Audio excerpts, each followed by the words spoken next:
अब यहाँ पे हम लोगों ने गुणनखंडों की संख्या, समगुणनखंडों की संख्या और विषम गुणनखंडों की संख्या निकालना सीख लिया। अब हम लोग यहाँ सीखेंगे कि सभी गुणनखंडों का योग कैसे निकालते हैं।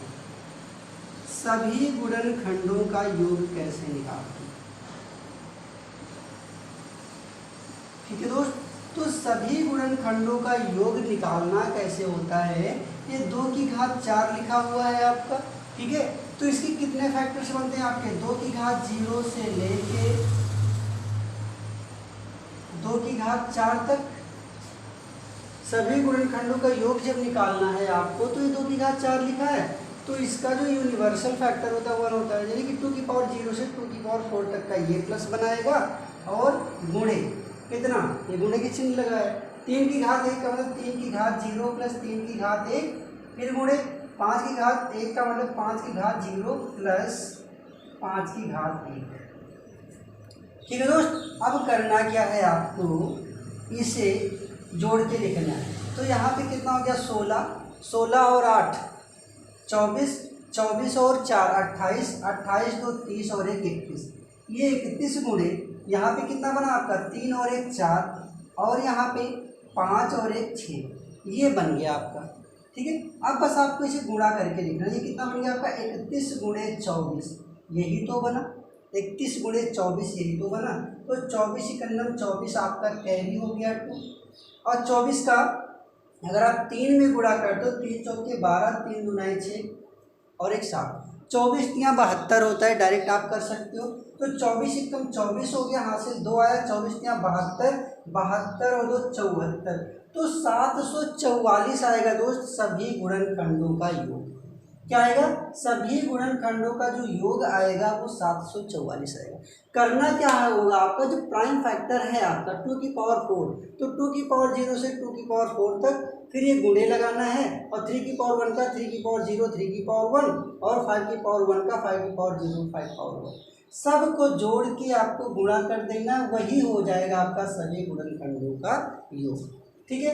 तो ये तो बात हो गई सभी गुणनखंडों के योग की, तो ये वाला तो टॉपिक खत्म हो गया। अब समगुणनखंडों की संख्या मैंने निकाली, तो समगुणनखंडों का योग कैसे निकालेंगे ये देखते हैं। अब यहाँ पे हम लोग देखेंगे कि समगुणनखंडों का योग कैसे निकालते हैं। समगुणनखंडों का योग, अभी हमने देखा कि समगुणनखंडों की संख्या में जो सम संख्या होती है उसकी पावर में 1 नहीं जोड़ते हैं। 1 नहीं जोड़ते हैं का मतलब 2 की घात 0 नहीं जोड़ते हैं, मतलब यहाँ पे 2 की घात 0 नहीं लेंगे, 2 की घात 1, 2 की घात 2, 2 की घात 3, 2 की घात 4 ये। समगुणनखंडों की संख्या आपने निकाली थी, तो उसका रूल क्या था कि जो सम संख्या होगी उसकी पावर में 1 नहीं जोड़ते, 1 नहीं जोड़ते हैं मतलब 2 की घात 0 नहीं लेंगे, फिर गुणे, सॉरी ये प्लस होगा, फिर 3 की घात 1 का मतलब 3 की घात 0 प्लस 3 की घात 1 और गुणे 5 की घात 0 गुणे 5 की घात 1। सिर्फ और सिर्फ समगुणनखंडों की संख्या निकालने में सम संख्या की पावर में 1 नहीं जोड़ते थे, बाकी तो सब में जोड़ते थे, इसलिए बाकी इन दोनों में जुड़े। अब देखते हैं ये कितना आएगा आपका, ये 30 आएगा, और यहाँ से क्या मिलेगा आपको 4 मिलेगा, यहाँ से क्या मिलेगा आपको 6 मिलेगा। बात समझ में आ रही है। तो यहाँ पे कितना हो गया, 6 चौके 24 हो गया, 24 या 72, 720 आ गया। तो समगुणनखंडों का जो योग होगा दोस्त वो 720 है। यहाँ से 16, 8, 24, 24 4, 28, 28 और 2 30, और यहाँ पे 3 और 1 ये मिलेगा 4, 3 की पावर 0 का मतलब 1 होता है, 4 यहाँ से मिला और 6 यहाँ से मिला, ठीक है। तो 6 चौके 24 या 72 होता है, और 72 में 1 0 लगा तो 720, ये समगुणनखंडों का योग मिल गया। अब हम लोग बात करते हैं कि विषम गुणनखंडों का योग कैसे निकालें। विषम गुणनखंडों का योग, ठीक है।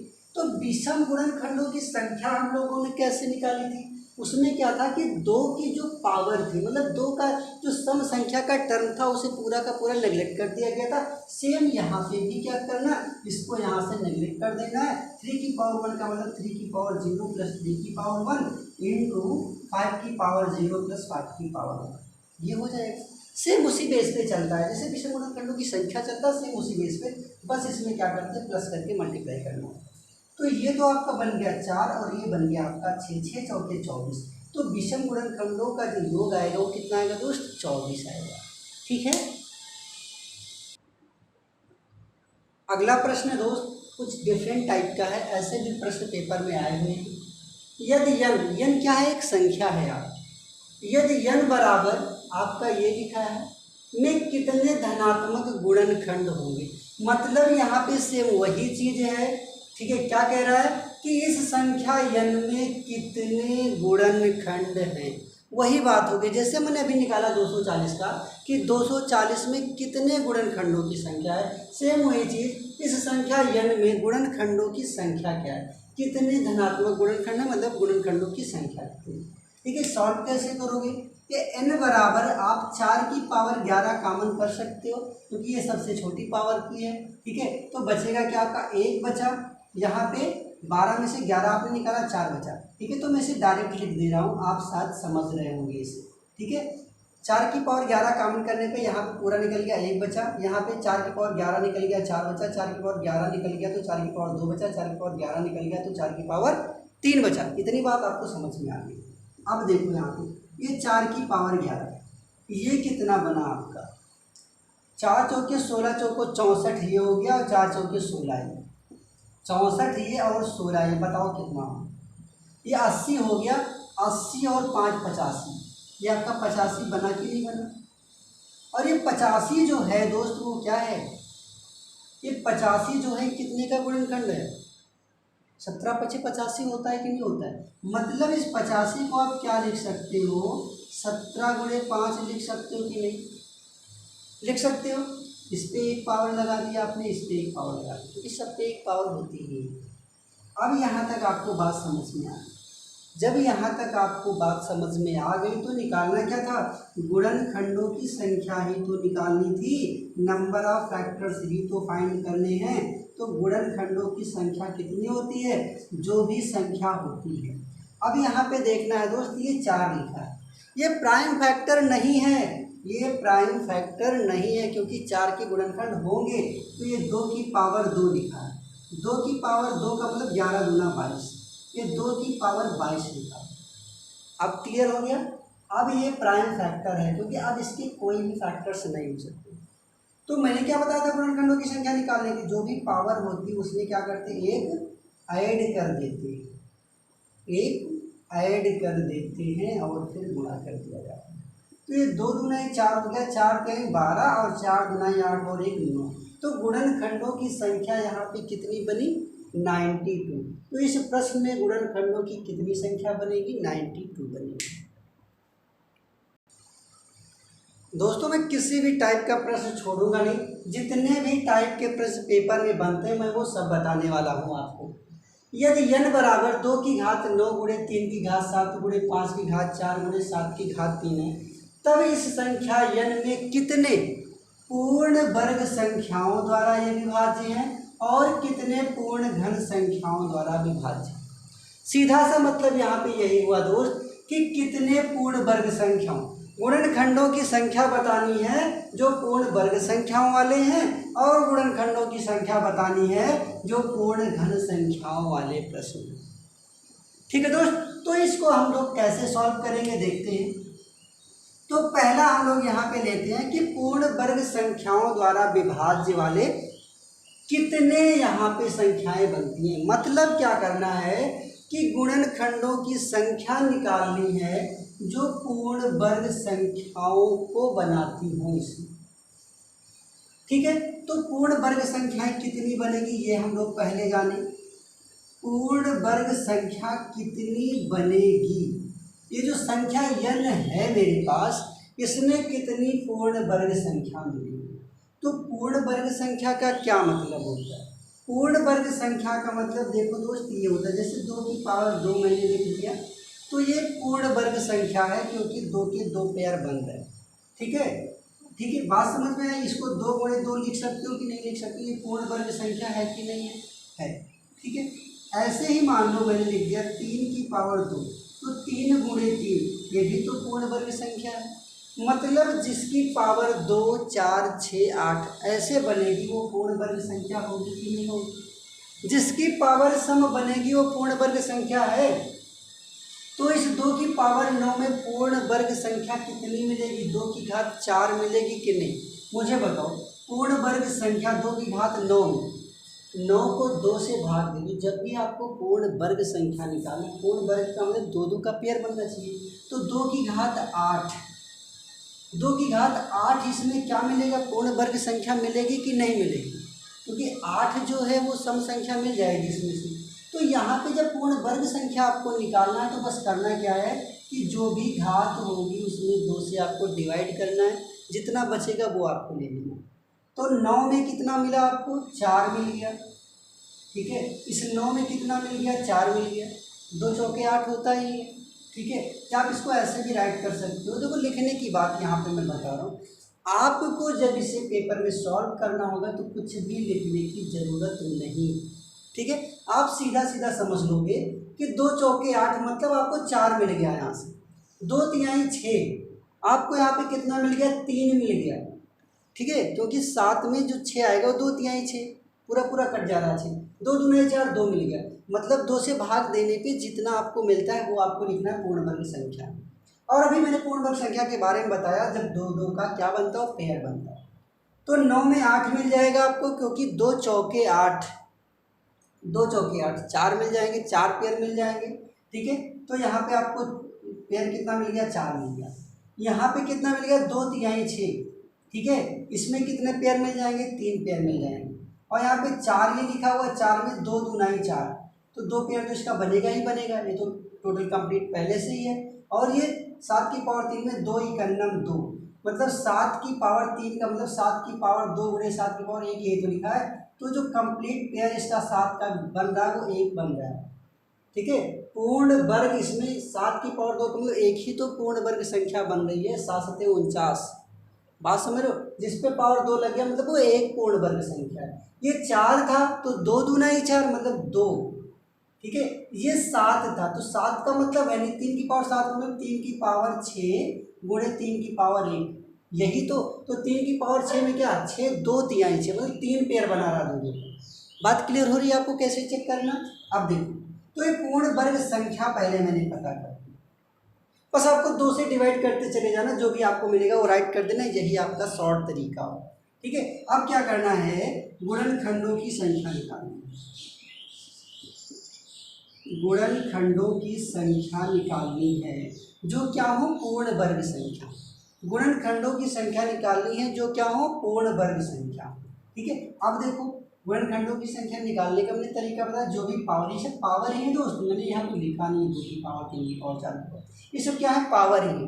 तो 1 जोड़ोगे, यहाँ पे 1 जोड़ोगे, यहाँ पे 1 जोड़ोगे और ये यहाँ पे जोड़ोगे, क्योंकि पावर में 1 ऐड करते हो गुणनखंडों की संख्या निकालने में। 5 चौके 20 और 3 दुनाई 6, 6 दुनाई 12, 120। ठीक है, तो गुणनखंडों की संख्या जो पूर्ण वर्ग हैं वो कितने होंगे? 120 होंगे। बात समझ में आ गई? पूर्ण वर्ग संख्याओं द्वारा विभाज्य कितनी संख्याएं हैं, कितने गुणनखंडों की संख्या ऐसी है जो पूर्ण वर्ग संख्याओं द्वारा विभाज्य है, वो कितने हैं? 120। ठीक है, ऐसे ही पूर्ण घन संख्याओं की अगर बात करो, पूर्ण घन संख्या, तो पहले हम लोग पूर्ण घन संख्या निकालेंगे। अब घन संख्या का मतलब 3 3 का पेयर बनना चाहिए, तो इसमें भाग दोगे 3 त्रिकोण, 3 पेयर यहाँ पे मिल गया, 3 दुनाई 6, 2 पेयर यहाँ पे मिल गया, 3 इकन्नम 3, 1 पेयर यहाँ पे मिल गया, 3 इकन्नम 3, 1 पेयर यहाँ मिल गया। जो पूरा पूरा डिवाइड हो जाए दोस्त वही इतना लेते हैं, बाकी सारी वैल्यू को छोड़ देते हैं। जैसे 4 में 3 इकन्नम 3, 1 पेयर मिल गया, बाकी जो बच रहा है उसे छोड़ दो। ठीक है, तो पूर्ण घन संख्या 3 2 1 1 ये मिल गई पावर में। अब यहाँ पे जो गुणनखंडों की संख्या मिलेगी कितनी मिलेगी?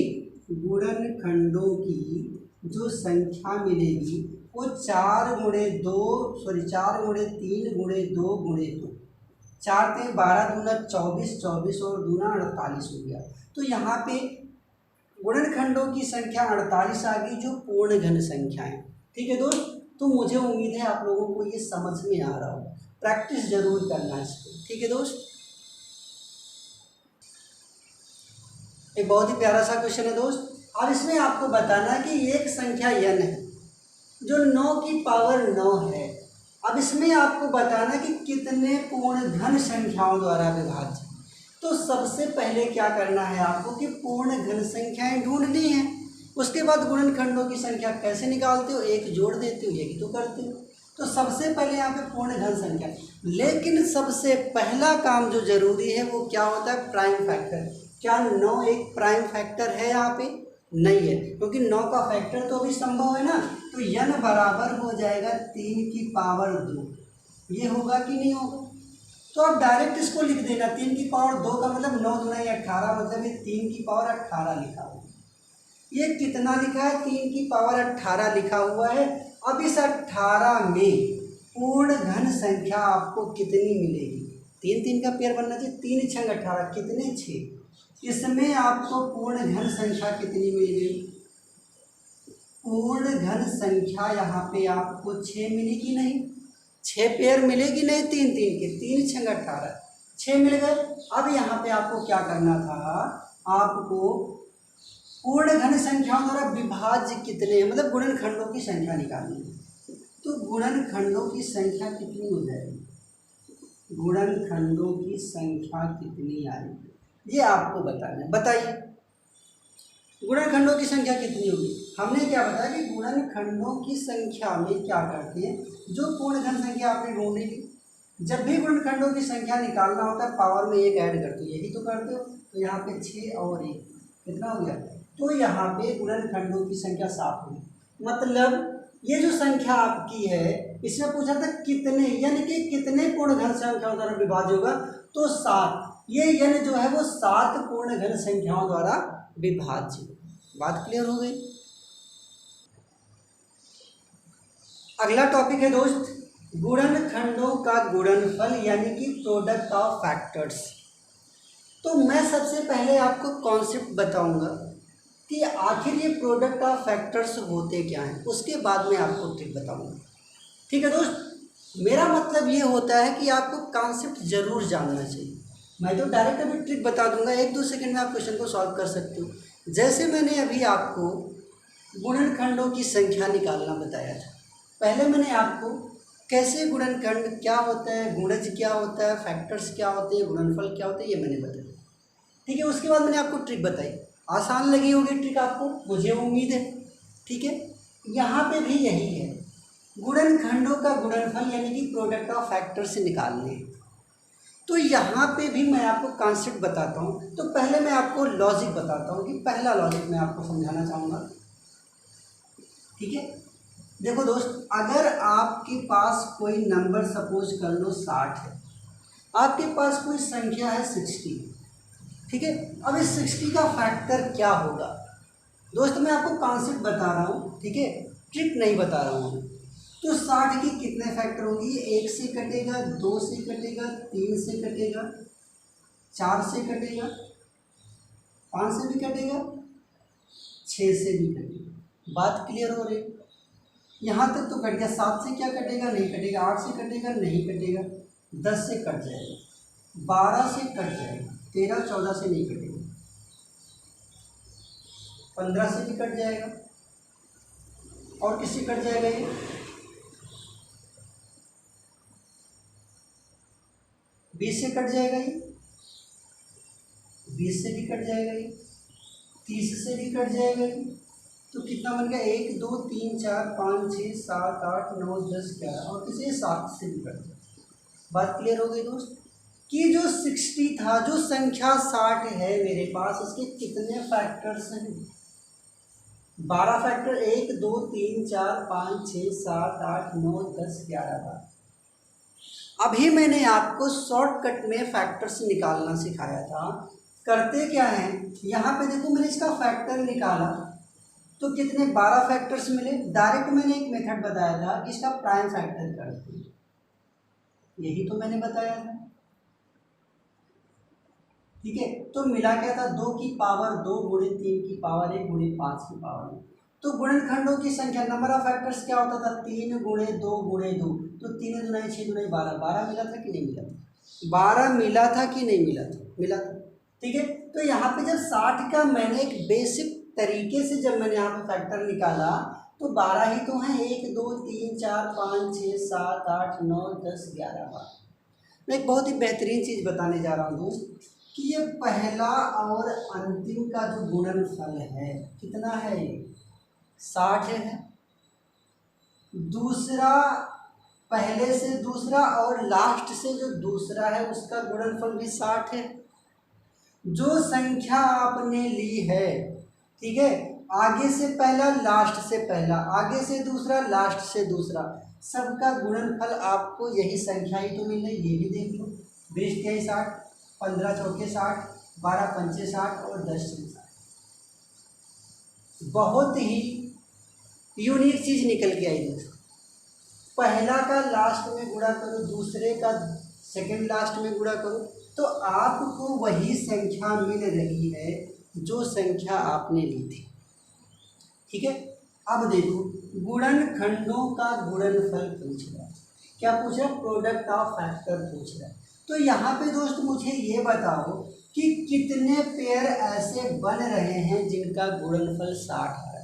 6 पेयर बन रहे हैं कि नहीं बन रहे, 1 2 3 4 5 और ये 6, ये 6 पेयर बन रहे हैं दोस्त, जिसका गुणनफल आपका क्या हो रहा है, 60 हो रहा है, ठीक है। तो हमने एक चीज यहाँ पे ये निकाली कि जो प्रोडक्ट ऑफ फैक्टर होगा, जो प्रोडक्ट ऑफ फैक्टर होगा यहाँ पे 60 का, वो 60 की पावर क्या होता है, number of factors, number of factors upon 2, यही आपका शॉर्टकट बन के निकलता है।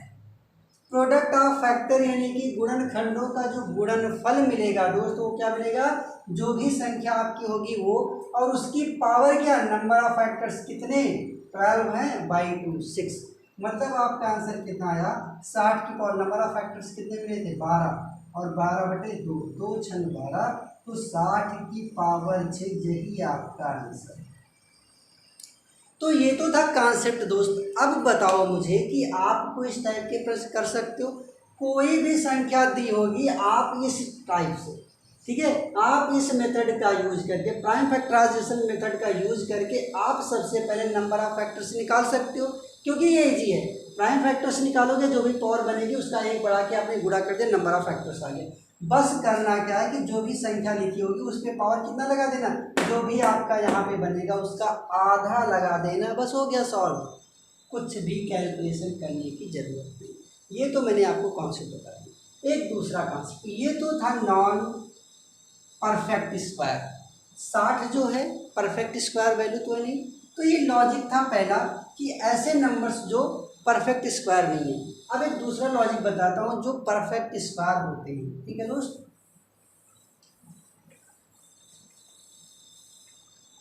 किसी भी परफेक्ट स्क्वायर नंबर के लिए कैसे हम लोग प्रोडक्ट ऑफ फैक्टर्स फाइंड करते हैं, ये जैसे मान लो मैंने एक संख्या ले ली 100, मैंने एक संख्या ले ली 100, ठीक है। अब इस 100 के प्राइम फैक्टर्स पहले हम लोग निकालेंगे, तो 100 का जो प्राइम फैक्टर होता है वो कितना बनेगा, 50 25, ठीक है, ये बन गया। अब आपको कुछ भी करने की जरूरत नहीं है, नंबर ऑफ फैक्टर्स आपके कितने हो गया, डायरेक्टली आप निकालना सीख गए हो, बहुत ज़्यादा कैलकुलेशन करने की कोई ज़रूरत नहीं। 2 की पावर 2 बना यानी कि 3 मिल गया, 5 की पावर 2 मिला यानी कि 3 3 देखा, नंबर ऑफ फैक्टर्स कितने मिल गए आपको, 9 मिल गए, ठीक है। धीरे धीरे जैसे जैसे आपकी प्रैक्टिस इम्प्रूव होती जाएगी, आपको बस अगर आप इसको माइंड में भी बना सकते हो तो उसमें पावर 1 ऐड करके गुणा कर दो, आपका नंबर ऑफ फैक्टर्स मिल जाएगा। तो नंबर ऑफ फैक्टर्स 9 मिल गए, मतलब 100 के नंबर ऑफ फैक्टर्स 9 होने चाहिए। 1 से कट जाएगा, 2 से कट जाएगा, 4 से 5 से कट जाएगा, 10 से कट जाएगा, 20 से कट जाएगा, 25 से कट जाएगा, और 50 से कट जाएगा, और 100 से कट जाएगा। 1 2 3 4 5 6 7 8 9। बात समझ में आ गई दोस्त कि जो 100 था, जो एक परफेक्ट स्क्वायर नंबर, पूर्ण वर्ग संख्या है, उसका नंबर ऑफ फैक्टर्स देखो शॉर्ट ट्रिक से भी 9 आया, और अगर इसको इस तरह से निकालोगे तब भी आपका 9 ही आया। बात समझ में? तो अभी हम लोगों ने देखा कि जो नॉन परफेक्ट स्क्वायर नंबर थे, जैसे 60 मैंने लिया था, जो एक परफेक्ट स्क्वायर नंबर नहीं था, उसका जो नंबर ऑफ फैक्टर्स था वो कितना था, इवन था कि नहीं इवन था। 12 संख्याएं आई थी वो इवन थी। लेकिन जो परफेक्ट स्क्वायर नंबर जो मैंने 100 लिया है, इसमें नंबर ऑफ फैक्टर्स 9 आ रहा है, मतलब ये एक विषम संख्या है। एक बात आपको हमेशा याद रखनी है, अगर डायरेक्ट क्वेश्चन कभी बन के आता है कि किसी भी परफेक्ट स्क्वायर नंबर के जो नंबर ऑफ फैक्टर्स जो होते हैं वो इवन होते हैं या ऑड होते हैं, तो आपको सीधा लिख देना ऑड। सभी जितने भी आपके परफेक्ट स्क्वायर नंबर होंगे दोस्त, सबके नंबर ऑफ फैक्टर्स आपके ऑड यानी कि विषम ही आएंगे। इस बात को आप हमेशा के लिए याद रखें, ठीक है। और जो नॉन परफेक्ट स्क्वायर नहीं होते, जो परफेक्ट स्क्वायर नहीं होते हैं उसमें सम आते हैं, ये चीज़ आप अपने दिमाग में रखें, ठीक है। अब देखो दोस्त, यहाँ पे भी आपको एक बहुत ही अमेजिंग चीज़ मिलेगी, वो क्या है, पहला और लास्ट का मल्टीपल्स हो, ये भी मल्टीपल्स हो, ये भी मल्टीपल्स हो, ये भी मल्टीपल्स हो, बट यहाँ पे आपने क्या देखा, एक संख्या आपकी बच गई 10। ये 10 है क्या आखिर, बहुत ही अमेजिंग चीज़ है दोस्त। ये 10 क्या है, ये 10 है दोस्त, जो संख्या आपने ली थी उसी का तो ये स्क्वायर रूट है, जो संख्या आपने ली थी उसी का तो ये स्क्वायर रूट है, वर्गमूल है कि नहीं है। ये चीज़ आपको हर जगह देखने को मिलेगी। कोई भी आप परफेक्ट स्क्वायर नंबर लोगे तो जो भी बीच की वैल्यू मिलेगी वो उसी संख्या की क्या मिलेगी, स्क्वायर रूट मिलेगी, वर्गमूल मिलेगी। बात समझ में आ गई। अब देखो दोस्तों यहाँ पे, तो ये जो बीच की संख्या उसके पहले 4 संख्या, उसके बाद में 4 संख्या, उसके पहले 4 संख्या, उसके बाद में 4 संख्या, और ये संख्या आपकी 4 4 8 और 1 9, यानी कि नंबर ऑफ फैक्टर्स कितने मिल गए, 9 मिल गए, विषम मिल गया, दोनों साइड में इवन नंबर, बीच का मिला के ये 9 हो गया।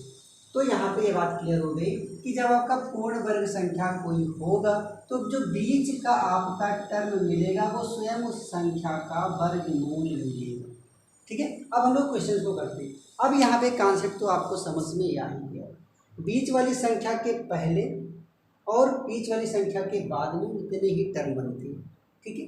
और जो बीच वाली जो संख्या होती है वो स्वयं संख्या का वर्गमूल होता है। ये बहुत बड़ा कॉन्सेप्ट है, अभी क्वेश्चन में इसका यूज आएगा दोस्त, तब आपको पता चलेगा क्या है। बहुत ही प्यारा प्रश्न दोस्त, क्या लिखा है कि 81 के गुणनखंडों का गुणनफल बताना। क्या बताना है, 81 के गुणनखंडों का गुणनफल। तो सबसे पहले आपको प्राइम फैक्टर करना है, ठीक है। तो क्या करोगे, बार बार, ये तो आपको पता ही है कि 81 जो होता है वो 3 की पावर 4 होता है कि नहीं, 81 जो होता है वो 3 की पावर 4 होता है कि नहीं, होता है। अब मुझे ये बताओ कि यहाँ पे अभी हमने आपको एक फार्मूला निकाल के दिखाया था कि जो गुणनखंडों का गुणनफल होता है, जो गुणनखंडों का गुणनफल होता है वो स्वयं संख्या, वो क्या होती है, वो स्वयं संख्या के पावर, ठीक है। गुणनखंडों का जो गुणनफल होता है दोस्त वो क्या होती है, संख्या की पावर कितनी, नंबर ऑफ फैक्टर्स, गुणनखंडों की संख्या, यानी कि नंबर ऑफ फैक्टर्स अपॉन 2, यही तो होता है। डायरेक्ट मैंने यही चीज़ तो आपको बताई थी कि गुणनखंडों का अगर गुणनफल आपको निकालना है तो जो भी संख्या होगी वो उसकी पावर क्या होगी, कि जो भी आपका नंबर ऑफ फैक्टर्स होते हैं, गुणनखंडों की जो भी संख्या होती है उसका 2 से भाग दे दो, बस वही आपका गुणनखंडों का गुणनफल होगा। अब मुझे यहाँ पे बताओ कि यहाँ पे गुणनखंडों की संख्या क्या आएगी, जो आपका नंबर ऑफ फैक्टर्स होगा वो क्या होगा, 5 होगा कि नहीं होगा। नंबर ऑफ फैक्टर्स निकालना मैंने बताया, जो भी पावर होता है उसमें एक ऐड कर, तो नंबर ऑफ फैक्टर्स कितना मिल गया आपको, 5 मिल गया।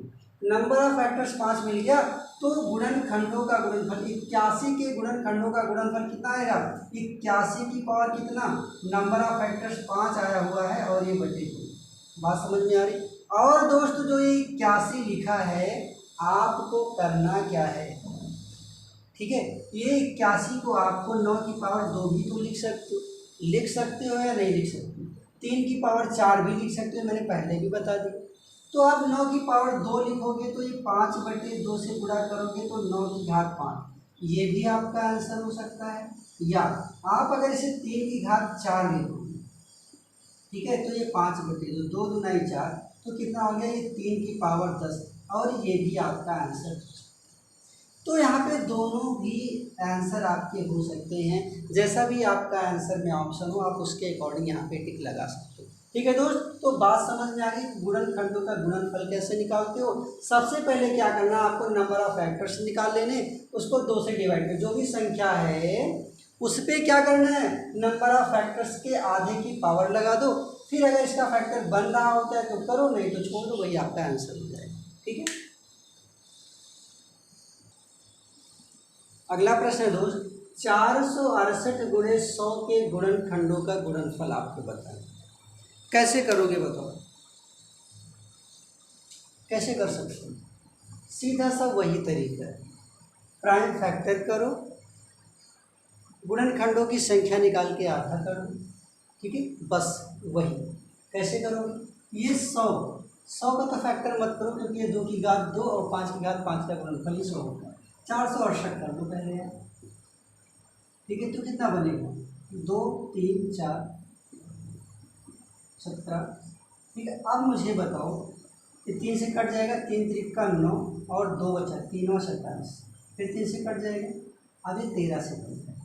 बताओ ठीक है, ये तो 468 का ये मिल गया हमको प्राइम फैक्टर। अब मुझे ये बताओ कि इसको कितना लिख सकते हो, ये बन गया 2 की पावर 2, 3 की पावर 2 और 13 की पावर 1। अब ये जो 100 है दोस्त, ये होता है 2 की पावर 2 गुणे 5 की पावर, कंबाइन करके लिख दो, मिल गया आपको 2 की पावर 4, 3 की पावर 2, 5 की पावर 2 और 13 की पावर 1। यही पहले तो आपका प्राइम फैक्टर्स मिल जाएगा। बात समझ में आ गई। अब क्या निकालना है आपको, नंबर ऑफ फैक्टर्स यानी कि गुणनखंडों की संख्या, नंबर ऑफ फैक्टर्स आपको निकालना। तो नंबर ऑफ फैक्टर्स कैसे होते हैं, जो पावर होती है उसमें 1 जोड़ के गुणा करते होती है, 5 गुणे 3 गुणे 3 गुणे 2, तो 5 3 15 3 45, 45 दूना कितना 90। ये बात क्लियर हो गई, यहाँ तक समझ में आ गया। गुणनखंडों का गुणनफल क्या होता है, मैंने क्या बताया, जो भी संख्या आपके पास है, तो आपके पास जो संख्या है वो इतनी ही तो है, इतनी ही तो है दोस्त, 4,68,100, यही तो आपकी संख्या है। संख्या पे क्या करते हो, नंबर ऑफ फैक्टर्स का आधा करते हो, तो नंबर ऑफ फैक्टर्स का आधा कितना होगा, 45।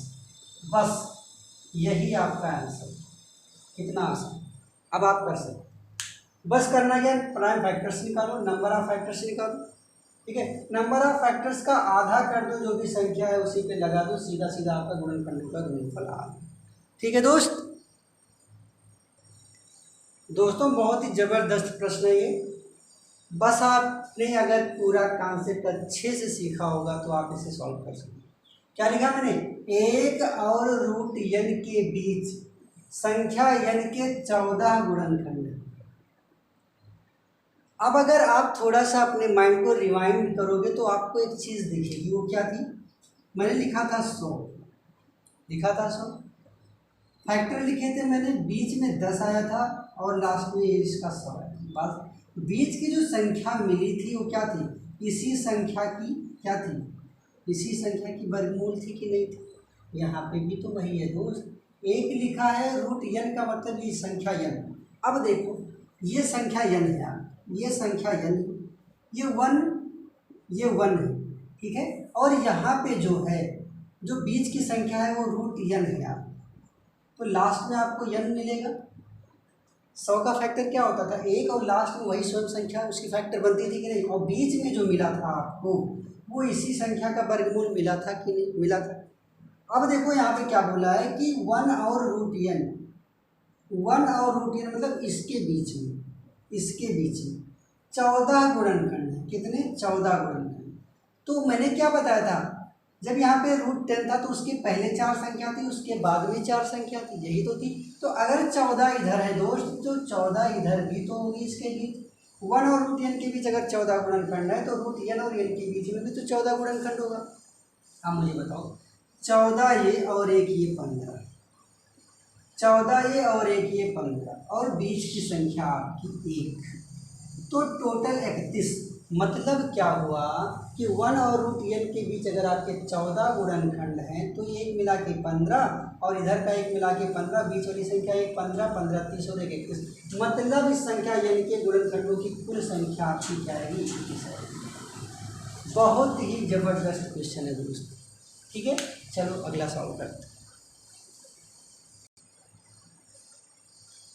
अगला प्रश्न दोस्त कि यदि उन गुणनखंडों का गुणनफल जो शुरुआत से 19वें और 35वें स्थान पर है, ध्यान से पढ़िएगा, 19वें शुरुआत से 19वें और 35वें स्थान पर जो भी गुणनखंडों का गुणनफल है वो संख्या n के बराबर है, तो पता लगाएं कि n के कितने गुणनखंड।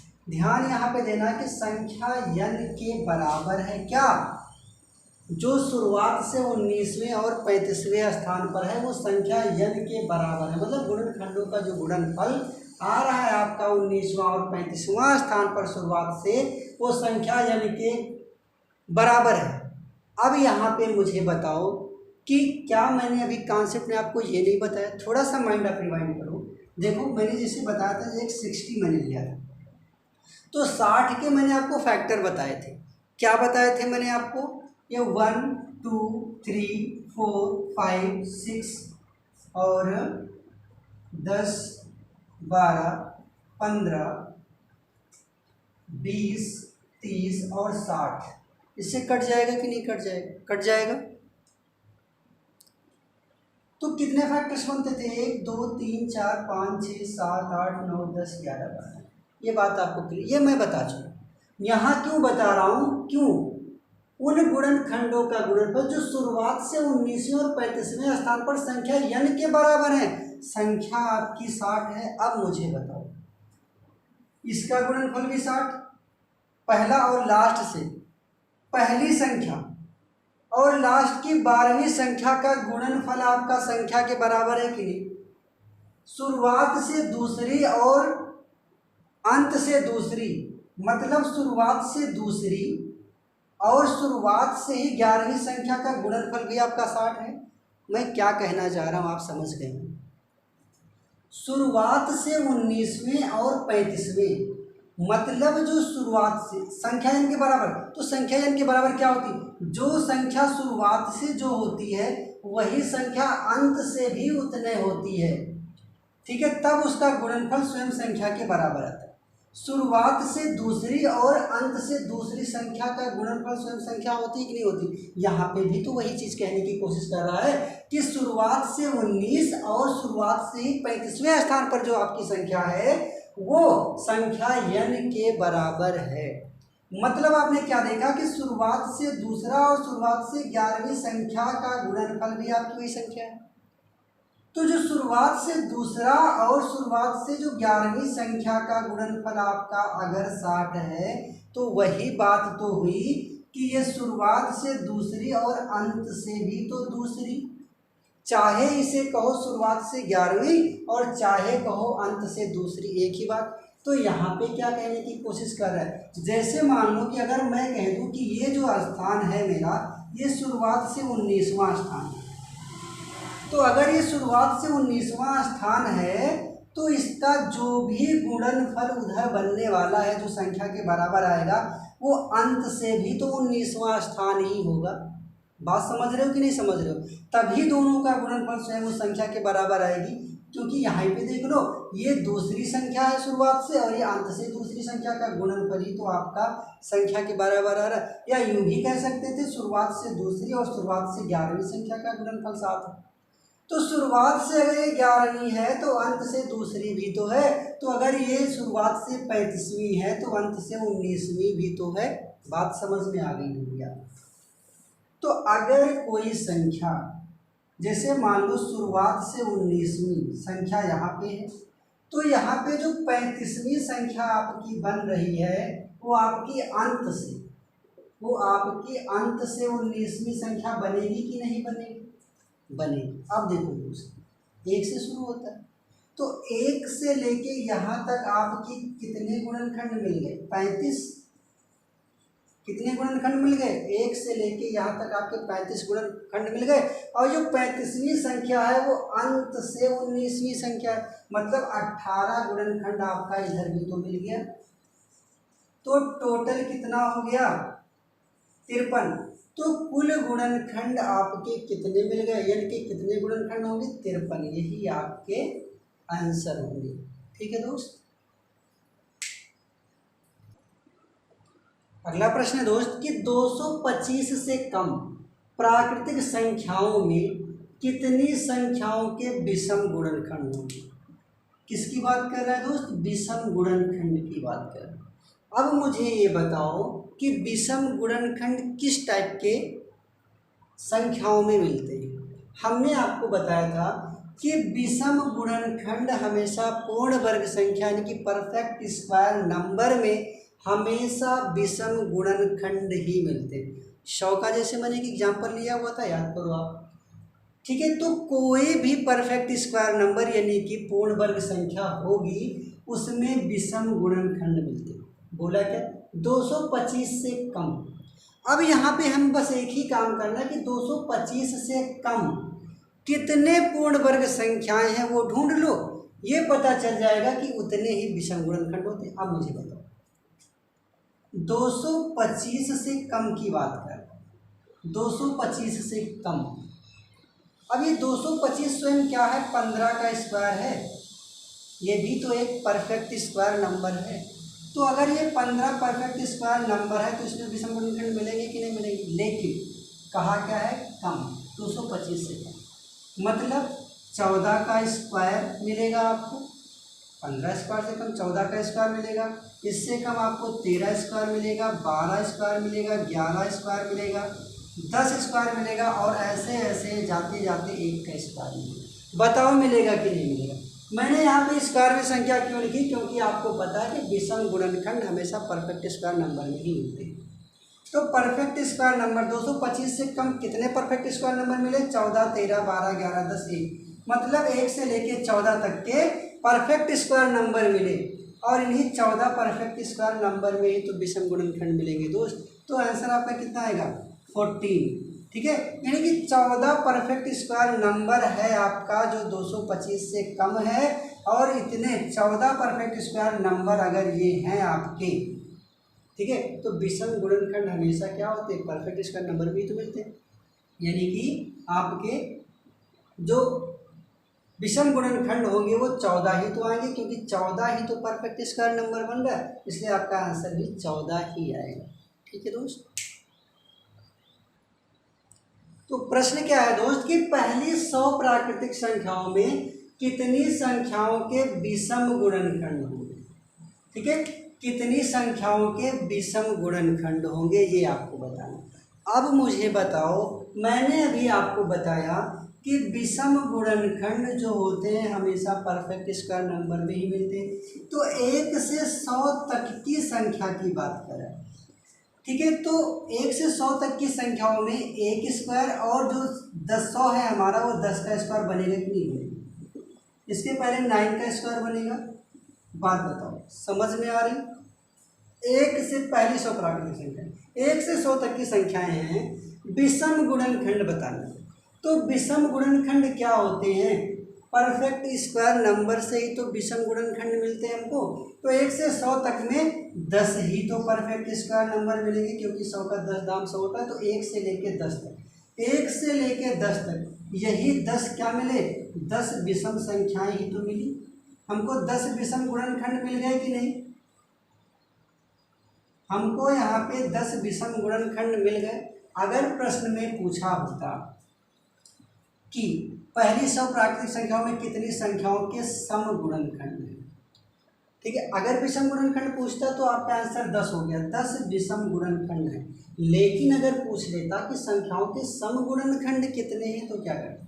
संख्या थी आपकी 100, जिसमें से 10 आपके विषम गुणनखंड निकल गए, बचा आपका 90, और यही 90 क्या है? आपका सम गुणनखंड है। क्या है आपका ये? समगुणनखंड है। बात क्लियर हो गई कि समगुणनखंड को कैसे निकालते हैं।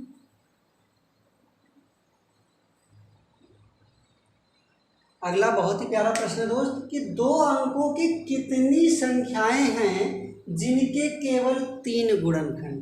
तो इस प्रश्न को करने से पहले मैं आपको एक बात बताना चाहूँगा, जो भी प्राइम नंबर होते हैं, जो भी प्राइम यानी कि अभाज्य संख्या होती हैं, ठीक है, उनके जो परफेक्ट स्क्वायर बनाते हैं, जो भी प्राइम नंबर यानी कि जो अभाज्य संख्याएं जो परफेक्ट नंबर बनाती है, जो परफेक्ट स्क्वायर नंबर बनाती हैं, उन्हीं के केवल 3 फैक्टर्स होते हैं। एग्जाम्पल में देख लो, जैसे 7 का स्क्वायर कितना 49 होता है, तो 49 के कितने फैक्टर बनेंगे, 3, 1 बनेगा, 7 बनेगा, उससे 49 बनेगा। ऐसे कुछ भी ले सकते हैं, ठीक है। और कोई संख्या ले लो, जैसे मान लो आपने ले लिया 5 का स्क्वायर 25 में कितने बनेंगे, 1, 5 और 25। क्या किसी और संख्या से कटेगा? नहीं। तो आपको ये याद रखना है, यहाँ पे देखो कि 3 गुणनखंड किसमें होंगे, किसी भी प्राइम नंबर के स्क्वायर, कोई भी प्राइम नंबर का अगर आप स्क्वायर करते हो उसी में आपको 3 गुणनखंड मिलेंगे। कोई भी प्राइम नंबर अगर आप उसका स्क्वायर करते हो और उसका गुणनखंड निकालो, ठीक है, तब आपको 3 ही केवल वहाँ पे गुणनखंड मिलेंगे। बात समझ में आ गई कि कोई भी प्राइम नंबर का अगर आप स्क्वायर लेते हो तो उसमें 3 गुणनखंड आपको मिलेंगे। इस बात याद रखें। 2 अंकों की कितनी संख्या है, तो 10 से लेकर 99 तक ये 2 अंकों की संख्या है। इसमें बताना है कि कितनी ऐसी संख्या है जिनके 3 गुणनखंड होंगे। अब मुझे बताओ कि मैंने अभी आपको क्या बताया कि प्राइम नंबर के ही स्क्वायर में 3 गुणनखंड मिलते हैं। अब मुझे बताओ प्राइम नंबर कौन कौन से, 2, 3, 5, 7, 11, यही सब तो होते हैं। अब यहाँ पे बताना कि किसके 3 गुणनखंड है, वो भी 2 अंकों की, 2 अंकों की संख्या होगी। तो 2 का स्क्वायर करोगे 4 मिला, 3 का स्क्वायर करोगे 9 मिला, मतलब ये तो सब सिंगल डिजिट की मिल रही है। 11 का स्क्वायर करोगे 121 आ गया, तो 3 डिजिट का मिल रहा है। केवल ये 2 संख्या बची जिसका 25 और 49 होता है। मतलब सिर्फ और सिर्फ आपके पास 2 ही ऐसी संख्या है